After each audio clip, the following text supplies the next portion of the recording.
The moon hung calm for millennia, a silent guardian circling the earth. For generations, humans gazed at its pale glow, unaware of the secrets it held beneath its surface.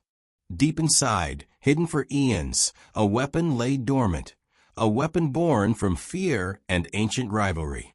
Tonight, that weapon would awaken, and everything would change. In a sterile control room on Earth, a group of scientists watched monitors flicker with tension. Their leader, Dr. Elena Morris, stared at the data, her hands trembling slightly. "We're about to cross a line no one has dared to cross before," she said quietly, eyes fixed on the countdown. The weapon was designed to neutralize a threat long buried beneath the moon's crust, something humanity never fully understood. Officially, it was a precaution. Unofficially, it was a gamble that risked everything. Elena glanced at her colleagues. "Are we ready?" The final seconds ticked down. Then, with a thunderous roar that shook the atmosphere, the weapon detonated miles beneath the lunar surface. The moon cracked open, explosions ripping through its core. Massive chunks of rock and dust erupted into space, scattering like shrapnel. On Earth, the sky flickered. Satellites trembled under the shockwave. People on every continent looked up, sensing something wrong, something terrifying. News stations scrambled to report on the strange tremors, but no one could explain the moon's violent shattering. Far from the chaos, deep beneath the fractured moon surface, something stirred. The Deathworlders had survived in hidden caverns, untouched by sunlight, adapted to a harsh, unforgiving world beneath the lunar soil. They were fierce, primal creatures, strong, intelligent, but bound by ancient laws and a fragile peace. The explosions shattered their world. Koresh, their leader, felt the shock as a brutal wave of energy that ripped through his sanctuary. His glowing eyes opened wide with disbelief. The silence that had guarded them was broken, replaced by an all-consuming fury. His people, once disciplined and controlled, began to scream in madness. The pain of their lost homes and the betrayal by an unknown enemy warped their minds. Shadows danced violently on cavern walls as Deathworlders fought among themselves, their fury growing uncontrollable. Koresh rose, his voice a growl of rage and command. "They have destroyed our home. Now we will burn their world in return." Back on Earth, the first debris from the shattered moon began to fall. Satellites went dark, plunging entire regions into communication blackouts. The fragile balance that kept global systems running teetered on the brink of collapse. In a government command center, General Marcus Hayes stared at the reports with a cold, steady gaze. "This isn't just space junk," he said grimly. "Something more dangerous is coming." As the hours passed, strange signals from the moon's debris field were intercepted. Alien in origin, aggressive, and impossible to ignore. Fear settled like a shadow over humanity. But beyond fear, there was confusion. How had humans triggered such destruction? What had they awakened? And most importantly, were they prepared for what was coming? In the calm after the storm, only one thing was certain. The moon would never be the same again, and neither would Earth. Deep beneath the shattered surface of the moon, darkness reigned. The explosion had ripped through the Deathworlders' caverns, leaving chaos in its wake. Their once orderly society was crumbling, torn apart by fear and confusion. Koresh, their leader, moved through the twisted tunnels with heavy steps, his glowing eyes burning with fury and despair. The air was thick with the scent of dust and something older, something darker. The Deathworlders had thrived in this harsh environment for centuries, adapting to survive. Now, the very ground beneath them trembled, and the silence they had known for generations was shattered. Their homes were broken, their sacred places desecrated. Koresh stopped before a fractured wall, his claws scraping the stone. Memories of the peaceful balance they once maintained flickered in his mind. That balance was gone, shattered like the moon itself. Rage surged through him, but beneath it a cold, sharp fear lurked. What had humanity done? And what price would they pay? The Deathworlders gathered in clusters, their faces twisted in confusion and anger. Their eyes glowed red in the dim light, reflecting a madness that had begun to consume them. Whispers turned to growls, and growls became roars. The shock wave from the explosion had not only destroyed their homes, it had broken their minds. Koresh raised his voice, demanding order, but his words barely cut through the rising hysteria. His people were unraveling. The very essence of their existence, their survival through discipline and control, was slipping away. The madness was spreading like a virus. In the heart of the cavern, a younger Deathworlder named Lyra stumbled forward, her eyes wild and trembling. "They destroyed everything," she hissed. "Our world is gone. How can we live like this?" Koresh looked at her, his expression unreadable. "We live because we must. We fight because we must. This destruction will not be our end, but their beginning." Outside the tunnels, the moon's fractured surface bled debris into space, creating a deadly field of rock and dust. It was a graveyard of broken dreams and shattered peace. The Deathworlders, once unseen and silent, now prepared to rise in fury. Back on Earth, the tremors had barely subsided when new reports arrived. Strange signals, bursts of alien energy, came from the vicinity of the shattered moon. Satellite systems flickered, and communications blacked out in some regions. Panic crept into the hearts of people around the globe. In a quiet observatory, Dr. Elena Morris stared at the incoming data. Her hands were steady now, but her face was pale. "The explosion did more than tear the moon apart," she said softly. "It awakened something alive." Her colleagues exchanged uneasy glances. None of them had imagined this outcome. Humanity had believed the weapon was a necessary evil, an insurance policy against unknown threats. Now, that insurance threatened to become their undoing. In the shadows of their broken world, the Deathworlders sharpened their claws and sharpened their minds, preparing for a war they believed was coming. Madness pushed them forward, but beneath the rage was a cold, relentless purpose: to punish those who had destroyed their home. Koresh stood at the edge of a cavern opening, looking out at the distant blue planet. Earth seemed so small, so fragile. "They will regret this," he said quietly. "We will show them the price of their arrogance." The Deathworlders began to move, silently and swiftly, gathering strength from the ruins. Madness had taken root, but it was not without direction. Their fury was a weapon, their pain a catalyst. As Earth braced for the unknown, the first whispers of war echoed through the void. The moon was broken. The Deathworlders were broken, but their madness would bring destruction beyond anything humanity had ever faced. Earth trembled beneath the shattered remains of its once loyal companion, the moon. Night skies were no longer serene. Streaks of lunar debris arced through the atmosphere, a constant reminder of the catastrophe humanity had unleashed. Satellite systems faltered. Power grids flickered. Communications went silent in pockets across the globe. In a high-tech command center hidden beneath the streets of Washington, D.C., General Marcus Hayes stood motionless, staring at the holographic map floating before him. Red blips clustered around Earth's orbit, the remnants of the moon's destruction. But something else caught his eye.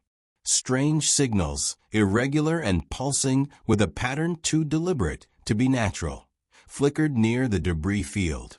"This isn't space junk," Marcus said quietly, his voice edged with disbelief. "It's a message, or a warning." Around him, advisors and analysts scrambled, trying to interpret the signals. The theory that the moon's destruction was simply an accident was fading fast. Now, it seemed they had provoked a reaction. But from what or who? In orbit, the shattered moon's fragments formed a swirling, hazardous ring. Within this deadly field, Earth's satellites struggled to maintain position. Space agencies worldwide issued urgent alerts to prepare for further disturbances. Meanwhile, military satellites detected movement, small, fast objects weaving between the debris, not meteorites or natural fragments. Something controlled, something alive. News broke to the public slowly, with governments cautious not to spark panic. Yet fear spread like wildfire. Families looked skyward, whispering about doomsday. Economies trembled. Global stock markets staggered. At a research facility in Japan, astrophysicist Dr. Hana Saito analyzed the alien signals. Her brow furrowed in concentration. These patterns, she explained during a video conference, show intelligence. Coordination. This is not random chaos. It's a force preparing for something. Back on Earth, the world's leaders met in emergency sessions.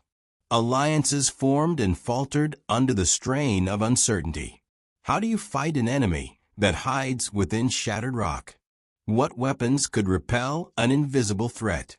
On the moon's devastated surface, the Deathworlders were gathering. Their madness had not dulled their cunning. Led by Koresh, they used the debris field as cover, slipping through the rubble like shadows. Every movement was calculated, every strike rehearsed in silent rage. Koresh's voice echoed through their underground stronghold. Earth is weak. Their punishment will be swift and total. His eyes glowed brighter as he looked toward the blue planet. We have been broken, but we are not defeated. They will pay for shattering our world. Humanity was about to learn the true meaning of destruction. In space, the first Deathworlder scouting ships darted toward Earth's orbit, cloaked in debris. Their intent was clear: reconnaissance followed by devastation. Yet Earth's defenses were woefully unprepared.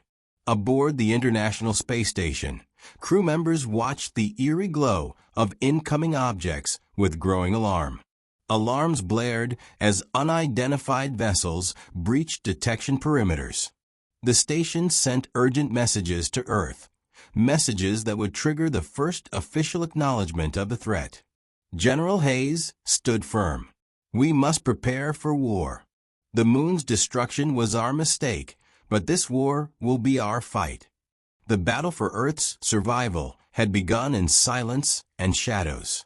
The moon's fragments cast long, deadly shadows on the future. The cold vacuum of space suddenly erupted with violence. The remote orbital research station, once a beacon of peaceful exploration, became the epicenter of humanity's first brutal encounter with the Deathworlders. Alarms screamed through the metallic halls as the station's crew scrambled to their battle stations. Red warning lights flickered across consoles, illuminating faces etched with disbelief and fear. Outside the reinforced windows, strange shapes darted through the lunar debris field, swift, jagged vessels unlike anything Earth had ever encountered. Captain Lisa Grant gripped the armrest of her command chair, her knuckles white. "We've got incoming," she reported, voice steady despite the chaos.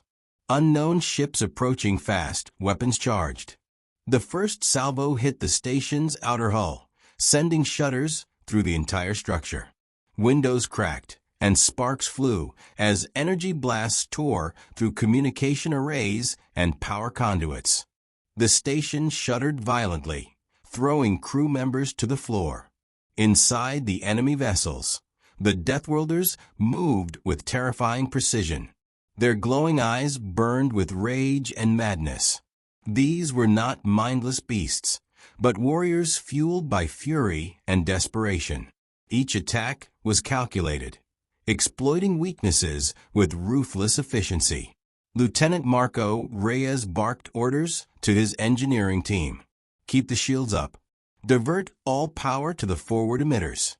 Sparks flew from damaged panels, and the air was thick with tension and the metallic scent of overheating circuits. Amid the firefight, Dr. Elena Morris, watching from Earth, stared at the live feeds with growing horror.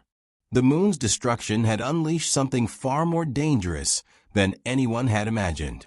This was not just a battle for survival.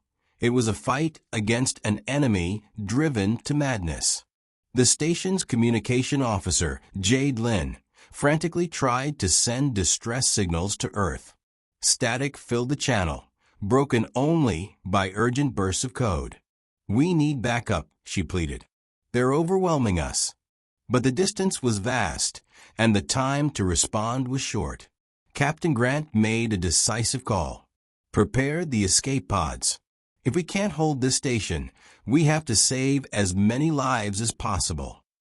In the shadowed corners of the station, crew members moved with a mix of terror and determination.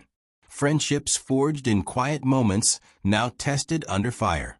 The battle wasn't just physical. It was a test of will, spirit, and hope. Outside, the Deathworlders closed in, relentless and unforgiving. Their ships swarmed like a hive, striking from every angle. The station's defenses faltered under the constant assault. Just as the last escape pods were launched into the void, a massive explosion tore through the station's core. The shockwave knocked out the remaining systems, and the station began to break apart, debris drifting into the cold abyss. Far below, on Earth, the news broke like a shockwave. The destruction of the orbital station was undeniable proof. The Deathworlders were real, and they were coming. General Marcus Hayes clenched his fists. "We underestimated them," he admitted.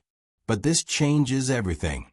The battle had begun, and Earth was only just awakening to the scale of the threat. Survival depended on unity, courage, and a willingness to face the madness unleashed by humanity's own hand.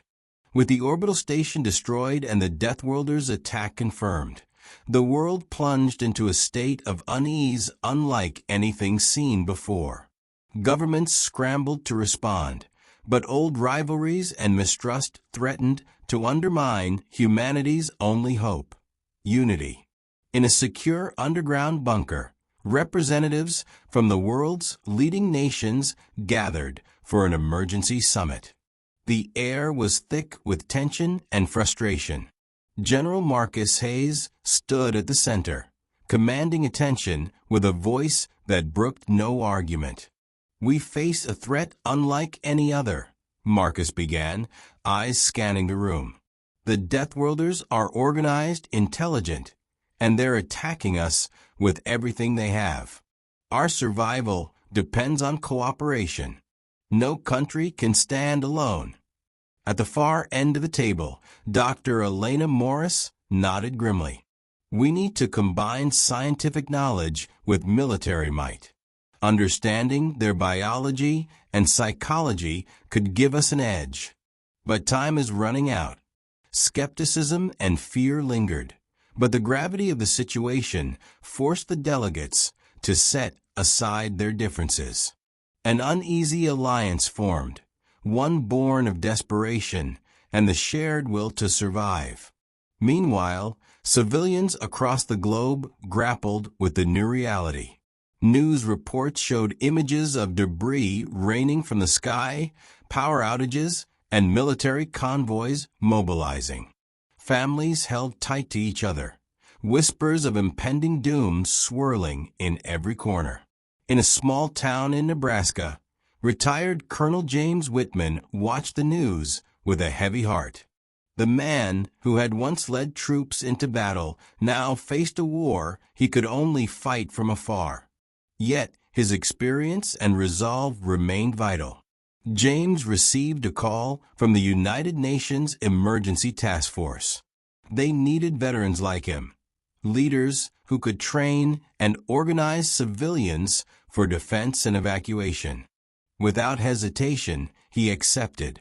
As the world prepared for conflict, scientists raced to decode the Deathworlders' signals intercepted in orbit.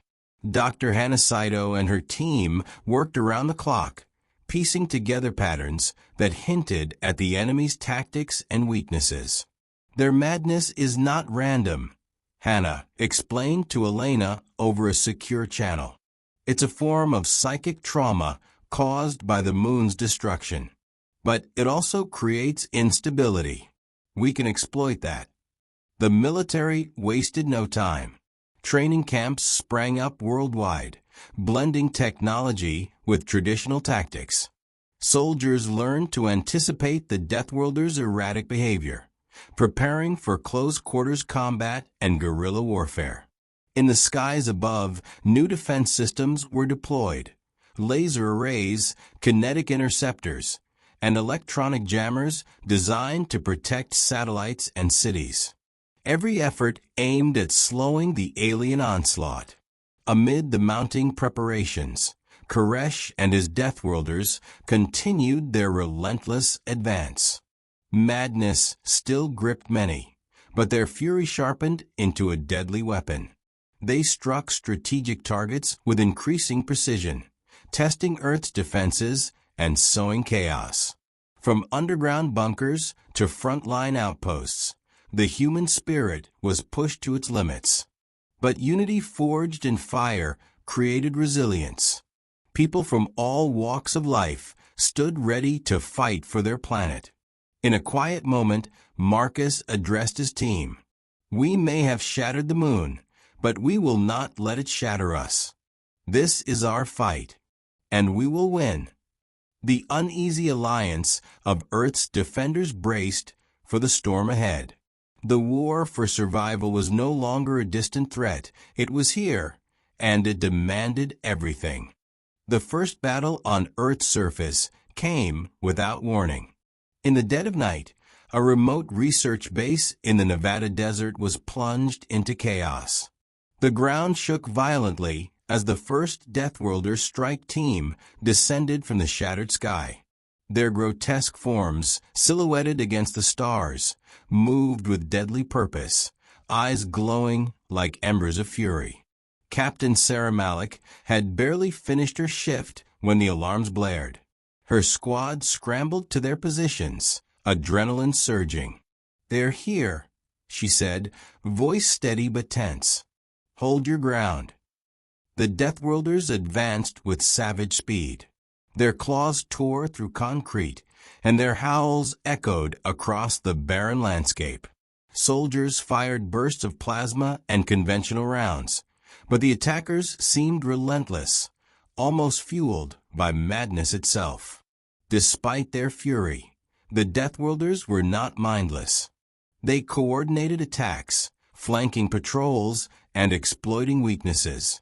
Sarah's team fought desperately, but losses mounted quickly. The base's perimeter was breached. Inside the command center, Lieutenant David Chen monitored the unfolding battle. "They're using hit-and-run tactics, retreating before we can regroup. It's like they're testing us." Sarah's radio crackled with urgent commands as the situation grew desperate. "Fall back to secondary defenses. Protect the reactors at all costs." Outside, a massive explosion rocked the base as the Deathworlders targeted the power systems. Without electricity, defenses faltered. Darkness swallowed the base in moments. Suddenly, a beacon of hope arrived. Fighter jets roared overhead, laser cannons blazing. Earth's military response was swift and coordinated. The skies lit up with tracer fire, and the Deathworlders were forced to retreat into the desert shadows. But the damage was done. The base was crippled, casualties heavy. Back in the underground bunker, news of the battle spread like wildfire. General Hayes grimaced at the reports. "This was only the beginning," he said. "We underestimated their capabilities. We must adapt." Meanwhile, Dr. Elena Morris work tirelessly analyzing data from the battlefield. Their aggression is fueled by trauma and survival instinct, she explained to the Joint Command. But their madness causes erratic behavior we can exploit. At a remote laboratory, Dr. Hanasato's team developed a prototype device aimed at disrupting the Deathworlders' psychic link, the source of their frenzy. If we can break their connection, we may be able to stop the madness that drives them, she said. With resources stretched thin, the clock was ticking. Every moment Earth delayed was another moment the Deathworlders gained ground. Meanwhile, Koresh and his elite warriors regrouped beneath the desert's rocky canyons. Their rage simmered but was controlled now, a cold, strategic fury. We will break them, Koresh vowed. Their world will burn. Sarah Malik watched the horizon from a damaged outpost, exhaustion heavy in her bones. Yet, in her eyes burned the fire of defiance. Humanity had been struck hard, but the fight was far from over. The war had come home, and survival depended on more than weapons. It depended on hope. Humanity was standing on the edge of annihilation. The moon was shattered, its pieces raining destruction. But the true nightmare had come from the Deathworlders, beasts born in darkness, now unleashed upon an unprepared world. The fight was no longer just in space or distant outposts. It had reached Earth's heart. In the ruins of the Nevada Desert Outpost, Captain Sarah Malik gathered what remained of her unit. Their faces were dirt-streaked and eyes hollow from exhaustion, but the will to fight burned fiercely. "We didn't lose the war today," she said firmly. "We only lost a battle. They're out there, but so are we. And we're ready." Across the world, cities braced for the unknown. In New York, emergency sirens wailed as millions evacuated. Military convoys rumbled through the streets, moving civilians to safety. The media flooded the airwaves with warnings, but panic was a constant shadow. In a secure facility beneath London, scientists and military strategists convened. Dr. Elena Morris and Dr. Hanasato stood before a holographic display showing the Deathworlders' movements. "Their attacks are increasing in frequency," Elena explained. "But we've found a weakness." Hannah pointed to a pulse pattern on the screen. "This is their psychic link. It keeps their madness focused. If we disrupt it, we can break their coordination." The military listened, hope sparking amid desperation. A plan formed: deploy a specialized device to scramble the Deathworlders' psychic network. It was risky but necessary.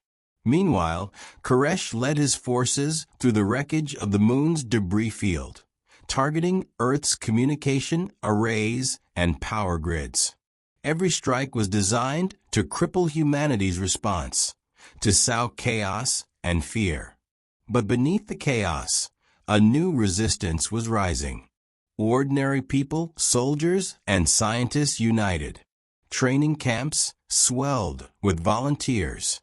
Technology merged with human ingenuity to develop weapons tailored to this alien threat. In a quiet moment, General Marcus Hayes addressed his troops.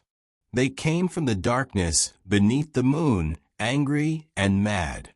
But we have something they don't: hope, resilience, and the will to survive. In the sky above, fighter jets streaked toward a newly detected Deathworlder incursion. This time, Earth was ready. The devices disrupting the psychic link hummed through the atmosphere, sowing confusion among the alien ranks. The battle was fierce. Deathworlder ships faltered, their attacks growing disorganized. Ground forces pressed their advantage, reclaiming lost territory inch by inch. Koresh's rage grew as his forces faltered. Madness battled with strategy within him. "They will pay," he vowed. "But the war is not over." On Earth, the cost was high, but the spirit of survival burned brighter. Humanity faced the darkest hour, yet in unity found strength. The shattered moon had unleashed terror, but it had also awakened a fire, a will to fight that no alien madness could extinguish. The war was far from over, but now the battle for Earth's future had truly begun. The war for Earth had reached its breaking point. Years of relentless conflict had scarred the planet. Cities lay in ruins, skies were thick with smoke, and hope flickered like a dying ember. Yet, in the darkest hour, humanity's resolve only grew stronger. Captain Sarah Malik stood on the front line of a battered city, her gaze fixed on the horizon. The enemy was relentless, but so was she. Every step forward was a victory, every breath a defiance. The Deathworlders' madness had fragmented into chaos, but they still fought with deadly intent. Far above, satellites hummed with the pulse of the psychic disruptors.